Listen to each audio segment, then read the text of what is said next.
The room was fine. A bit outdated, maybe a little musty, but nothing that screamed get out now. I'd driven for 12 hours straight and all I wanted was a bed. Any bed. The motel was cheap, secluded, and had a vacancy sign, flickering like a dying firefly. Perfect. I checked in, tossed my bag on the floor, and pretty much face-planted onto the surprisingly comfortable mattress. I was out before my head even settled into the pillow. The first night was uneventful. I slept like the dead, a deep, dreamless sleep that only pure exhaustion can provide. When he woke up, the sun was already high in the sky, streaming through a gap in the thick, dusty curtains. I felt refreshed, ready to tackle the last leg of my journey. I showered, packed my bag, and was about to head out when I noticed it. The floor vent.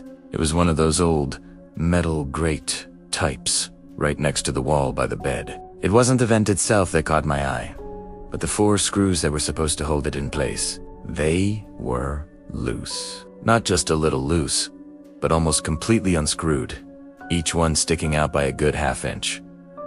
That's weird, I thought. I knelt down to get a closer look. The screws turned with zero resistance. It was as if someone had deliberately loosened them. I shrugged it off. Probably just vibrations from the ancient air conditioning unit or something.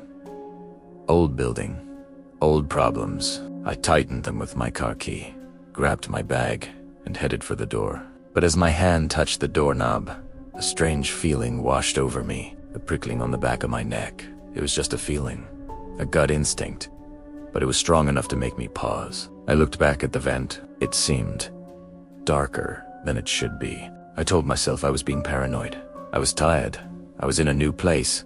My mind was playing tricks on me. I'd seen too many horror movies. I shook my head, laughed at my own silliness, and left the room. I spent the day exploring the small, forgotten town the motel was attached to. It was the kind of place that time had passed by. Faded storefronts, a single traffic light, and people who looked at you like you were a ghost. It had a certain charm, but as evening approached, that charm started to feel more like a quiet dread. The thought of driving another 6 hours in the dark was unappealing. The bed in that motel room, despite the weird vent, was calling to me. I convinced myself I was overreacting. It was just a loose vent cover. So, against my better judgment, I decided to stay one more night. I'd get a good night's sleep and leave at the crack of dawn. Easy. When I got back to the room, the first thing I did was check the vent.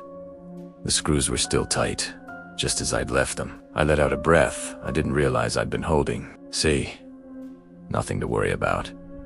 But the unease lingered. It was like a low hum in the back of my mind.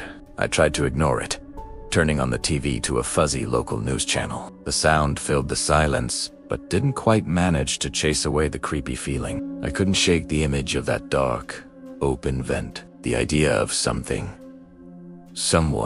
being on the other side of that thin metal grate was burrowing into my brain. Just in case, that's what I told myself. Just in case.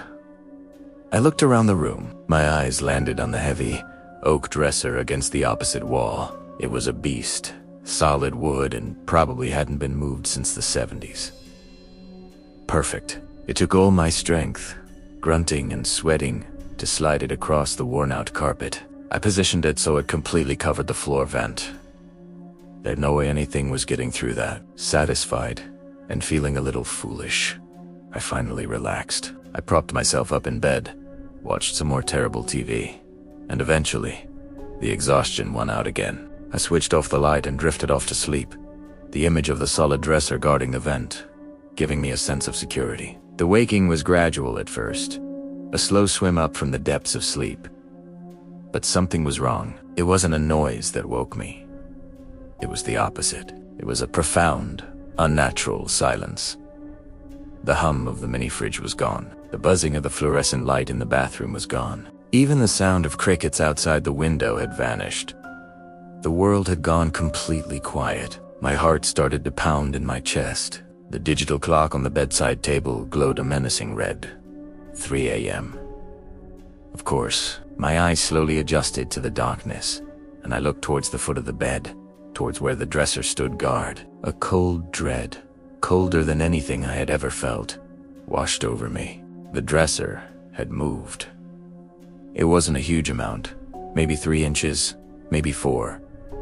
But it had been slid back from the wall. A dark gap now existed between the bottom of the furniture and the wall. It had been moved silently, effortlessly, from its position directly over the vent. My breath caught in my throat. I stared, trying to make sense of what I was seeing. My mind raced, trying to find a logical explanation on Aratakwa. No, I would have woken up, the dresser sliding on its own.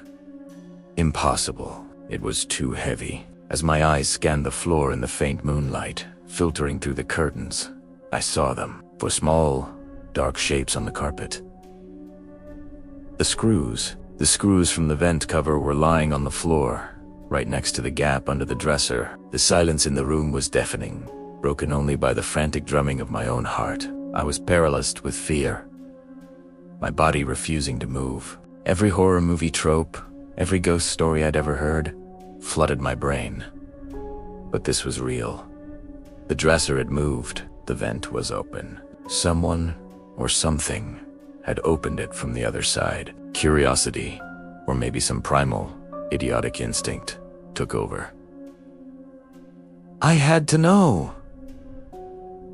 I had to see. Moving as slowly and quietly as I could, I pushed myself up.